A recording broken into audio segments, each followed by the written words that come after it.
and welcome to another CAM4 Expert Intensive. This is, of course, a continued series where me, your host, Laura Desiree, has the opportunity to speak with our CAM4 Candid Convo extra special expert guest. So I was so delighted to be joined by my dear friend and a truly inspirational person, Coral Osborne, joined us for our CAM4 Candid Convo all about discovery. And now we get our one-on-one. Coral, thank you for being here. Thank you for having me. I think it's one of those themes, discovery, that really it applies to anyone in any form of activism, right? Because so much of the work that we do is about the discoveries that we've made, and we continue to have these epiphanies as we go. So for folks that weren't in attendance for that Instagram live that we did, can you tell them a little bit about the work that you do presently? Yes, so I work with Sexual Health Alliance, which educates sex therapists, sex coaches, sexual educators, and counselors. And they actually started in response to ASEX not certifying sex workers. I also am a certified sexologist and sex and intimacy coach. I like to say psychosexual coach because so much of it is intrinsic to the mind.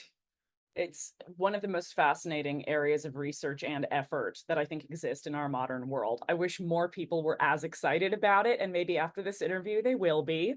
I love what you said about ASECT not certifying sex workers for the legitimacy that's needed to be a professional in sex education or sex therapy. And for people that are listening saying, what's ASECT? It's the American Association of Sex Educators, Counselors, and Therapists. So this is like the federal board of anyone pursuing a career in sex education, sex counseling, or sex therapy. So I love the area you work in particular, and we're going to dial it back even more. We need the backstory as to what brought you to this work. I got into sex work, I guess about 10 years ago. I'd always been very curious about it, and I had a startup, and I ran out of funding for my startup, and I was like, what are my options here? I was living in the States. I didn't have a worker's visa.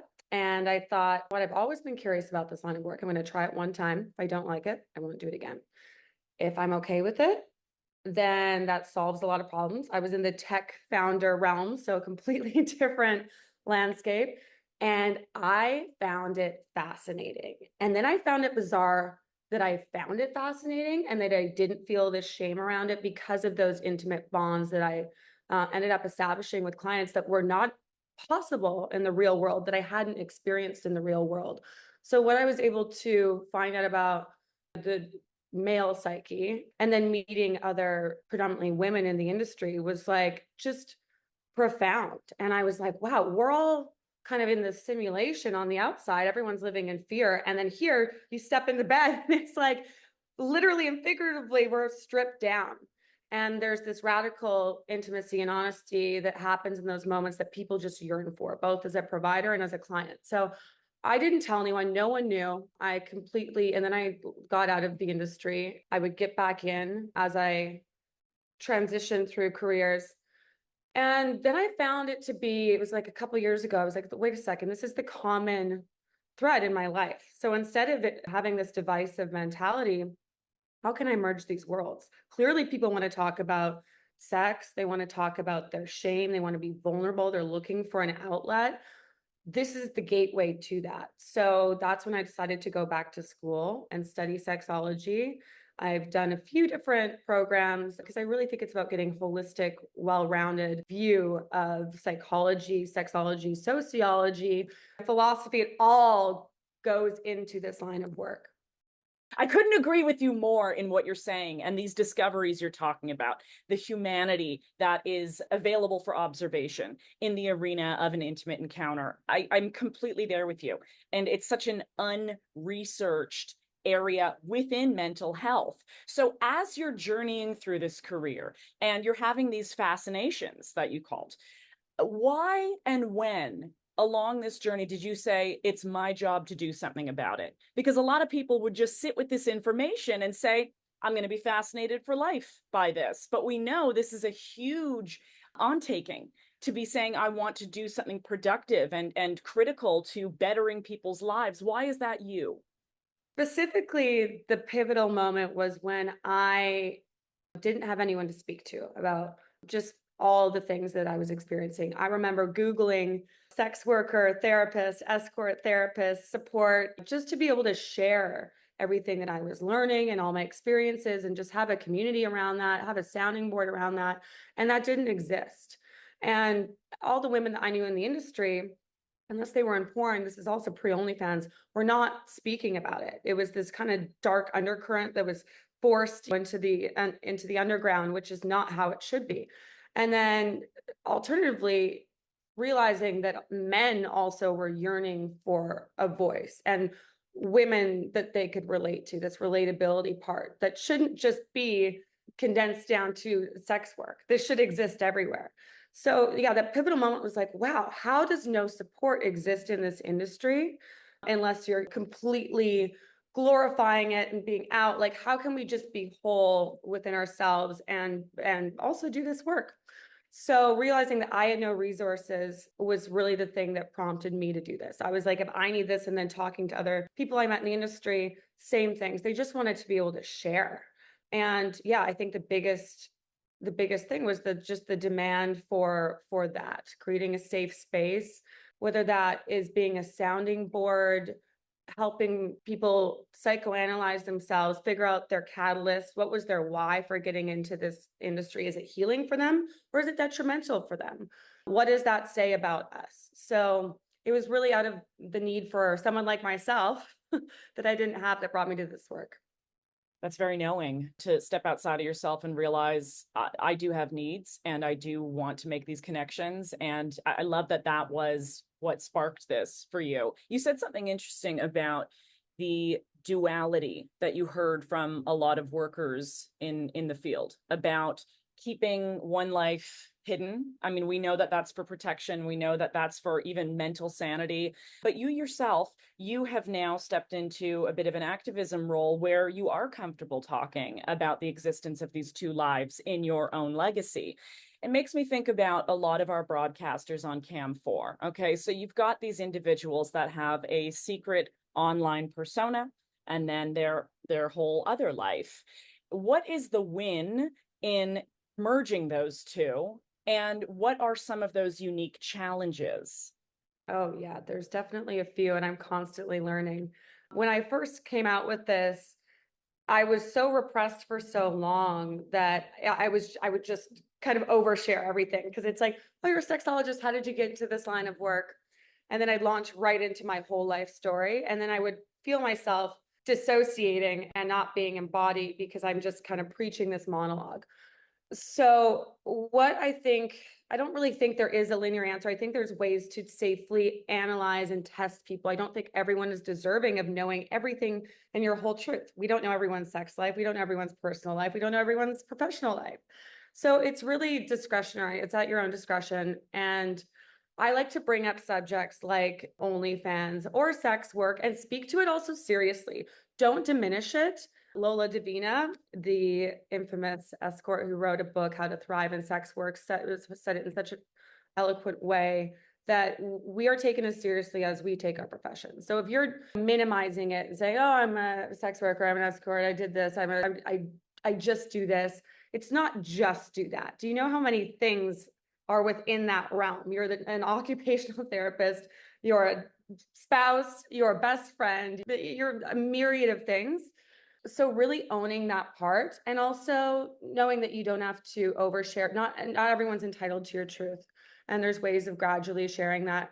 But I do feel like I had to put myself, and I do put myself kind of on the chopping block there, and holding that duality is difficult at times because you feel like you have to double down on being strong and being completely autonomous all the time. And God forbid you might break, because that's what we do as humans. We rupture at times.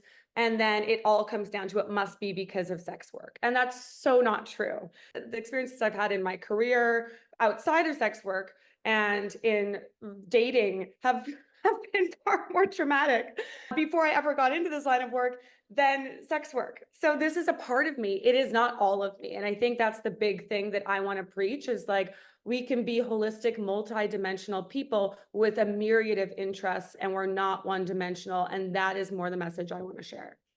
As you're going down this list of all of the, I guess, job details, all the details that are included within sex work that we often lose sight of and that we know the general public cannot and chooses not to grasp, what does that say about the ways that sex workers in any profession under the umbrella could better the sex education, could better the sex expert experience as a whole? In what way can sex work influence sex research? I mean, in so many ways. I mean, first and foremost, I'm just thinking about, surrogate partner therapy and sexological body work. There's no way to vet ethics, okay? But since sex work is technically so stigmatized and unethical in the eyes of the public, when in actuality, we're practicing our boundaries and ethics and moral parameters every day. So I really think the best surrogate partners and sexological body workers are former sex workers or current sex workers. And then in terms of the vast amount of research that can be conducted, our insight on vulnerability, human dynamics, relational dynamics, intimacy, I think that a lot of, if we're being generalistic here, a lot of clients that I saw and that I know a lot of women see are men going through a hard time in their relationships or their marriages. And our insight there on why that is, I think, is invaluable, which often comes down to them wanting to be seen and respected and heard by their partner. Similar to a woman feeling ignored and not acknowledged. If a man is getting rejected on an ongoing basis, sexually, that's going to be internalized. That's going to mean much more than just sex. That's how he interprets love and connection as well. So, and that really tells us about communication in general and how receptive someone is to receiving your truth. So I think there's just so much insight there. It's like, which road do you want to go down? Which problem do you want to solve first? True. The access to human behavior is unmatched. It Yeah. really is. There's no other exchange or experience in life where you're able to truly feel the textures of a person aside from being intimate with them and having that access to their intimate, vulnerable selves. I love that. Some folks that are working in sex work, I'm thinking of even the digital sex workers here, the OnlyFans creators, I'm thinking of the CAM broadcasters, I'm thinking of even my own experience in and out of all of the professions of sex work in this life. There are times where we reflect on the job that we're doing and we have a hard time feeling that there's meaning in it. We have a hard time feeling that there's purpose in what we're doing because there is a stigma that says, oh, these people are lazy and they're sitting around and just collecting the money that's given to them by furious masturbators around the world. We can lose sight of the value of our work. So I would love in your own words to know how to combat that, how to know that what you're doing is purposeful and meaningful and holds value in our world. I mean, I think that's entirely subjective because the truth is, in any industry, people are doing it for the wrong reasons. I know, I know who I am and where I fit into this whole realm. So how I do it is because, again, I feel I've been able to tie it into the human experience and what people are really yearning for, which is to overcome fear and find true intimacy. And that is the overarching theme that keeps me going in all of this. Because so many people are just living this cognitive dissonant, divisive life, and which transcends sex. But sex can tell you how someone is living their life. So yeah, again, I think it's completely subjective. I know what my purpose is within that. And I'm here to help other people also find theirs. I know a lot of creators and sex workers who have never thought to do the work. They never slowed down enough to realize where they want to be in their lives and where they want to land in their lives. And I think that's a theme for anyone, right? But we're way quicker to jump on the back of a sex worker who hasn't figured it all out than we are with anyone else, which is absurd to me. Sex workers True. who are helping other people by default, by sheer occupation, and then It's so anyone true. else, it's absurd. So That's so powerful what you just said about, in a way, I'm interpreting it as goals. Having goals for yourself while you're doing this work is likely a way to stay motivated and to stay present in the work that you're doing, at least in seeing that, hey, this is something that is getting me to another place in my life. And this is something that's helping me move towards that. I mean, I know there's so many other ways that we can empower sex workers to feel that the work they're doing is worthy, but what about starting with ourselves? yeah, I mean, I can just recommend kind of what my process was. And I don't think you can ever fast track it. Again, you have to want to do the work. You have to, like, if you're a seeker, I know you are, I'm a seeker, then that's going to come inherently. For me, it was reading The Erotic Mind by Jack Morin. That was a big game changer to realize that we traumatize our or we sexualize our trauma. And I can trace this back to my childhood, why I am the way I am, and why I split when I did, and why sex was an outlet for me. So being able to self-audit, to self-analyze, and getting curious about yourself, I really like the idea of making your pain a project. So wherever you feel that resistance in life, like be curious about that. And for me, and I think for most of us, that comes with in relationships, that comes with the feeling of loneliness, that comes with breakups. So whenever those big pivotal traumatic moments happen, like let's get curious about ourselves in that. How do we react? And then dissect why we react that way. And there's so much truth in that if you're willing to go back and do the work. I mean, that's right there should be a call to action for everyone. I think when I hear something like that, I feel very inspired to say, yeah, where have I left off on that work? That's the reminder for a lot of you watching and listening. I hope that you take that chance on yourself. I have one more for you today, Coral, and it's about the stigma, and it's about your predictions for the future. I'm a realist, so I don't necessarily think that the answer is, oh, in 5 years there will be no stigma. But how do you see the culture evolving in the next 5, 10 years? We do have a big election coming up and a big change coming up in November. So that could affect a lot of how we're seeing this work perceived. Who knows? But in your own experience and in your own research, in the next 5 to 10 years, what do you see happening with the stigma? Yeah, I'm so curious as well. I think obviously the election will dictate a lot of that. And it's so interesting to see the like barstool conservatives versus the red pill, black pill. There's so much, again, contradiction, hypocrisy, dichotomy within the political landscape versus how people present and their internal value set and belief system and obviously practices. I think OnlyFans has done a lot for us. The proliferation of OnlyFans and content creators has definitely helped to destigmatize sex work. But then we've got the hierarchy that we're looking at, right? Like, oh well, what does she do? Is she like with other men on camera? Oh no, it's just her. Oh, it's just her with other girls. Oh, does she also ask what? And that is something that I'm constantly trying to reconcile with because again, I know that I'm very like treatment forward, and I think that we need to reframe the lens that we look at sex work in. So, what is your why in terms of your why you're doing it? And there is stigma sometimes because sometimes people are coming to that work with trauma, right? So, I think it's important to show again the vast array of different types of individuals that are in this work. Also, the conflation of sex trafficking and sex work in media has got to stop. That's a big initiative that I'm like set on taking on, getting that language really right. And I think that also that language is around the hierarchy as well. So, and it's really interesting once I start talking about this with people, how little they know. They just hear sex work, they just hear escort.